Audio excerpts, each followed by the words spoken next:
Alright guys, so I kind of lost my audio on the day of filming. It was way too windy. So anyway, I'm going to go ahead and do a voiceover to kind of tell you what's going on because I can't use that.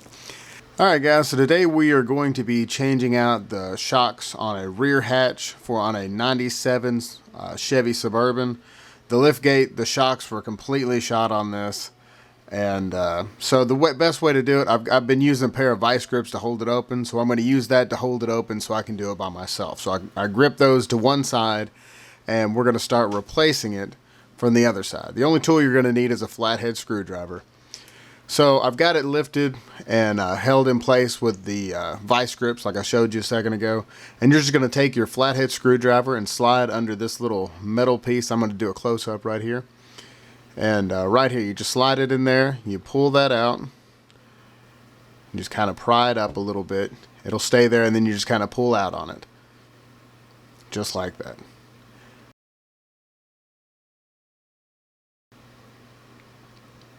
The top side's just as easy once I switch to that view here in just a second. Alright, so right here, it's the same thing. You just pry that out, just like this. And you go ahead and pop it off. And putting it on, you don't need any tools actually. You just kind of snap them right into place like this. The bottom you may have to fight a little bit. On this one, I had to like push in on the shock just a little bit to get the tension off it so that way it would line up.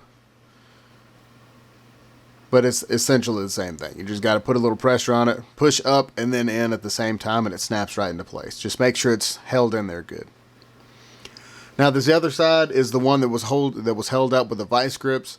So when I took that loose, it actually tried to fall down on me a little bit. It was still held up with the other shock, the new shock, but it wasn't enough to keep the gate open. So I did have to fight it a little bit here. So on this one, I kind of opened it up and it slipped back. So I had to do it again and just left the screwdriver in to pull out like this. And that seemed to work pretty good. But then I'm having to hold it up with one hand and fight with the other one. I didn't switch to the top view on this one because I was fighting that, and you'd already seen how to do that. But essentially, it's the same thing. I just pried that off, and I got the new shock ready. Once you snap the new shock on the top, you'll have to do the same thing that you did on the bottom on the other side. This side might be a little bit easier since it's not held up with the vice grips. You can just lift up on the lift gate and just snap it in that way. And that's pretty well all there is to it. It's actually a very simple fix. And as you can see, now it actually stays up.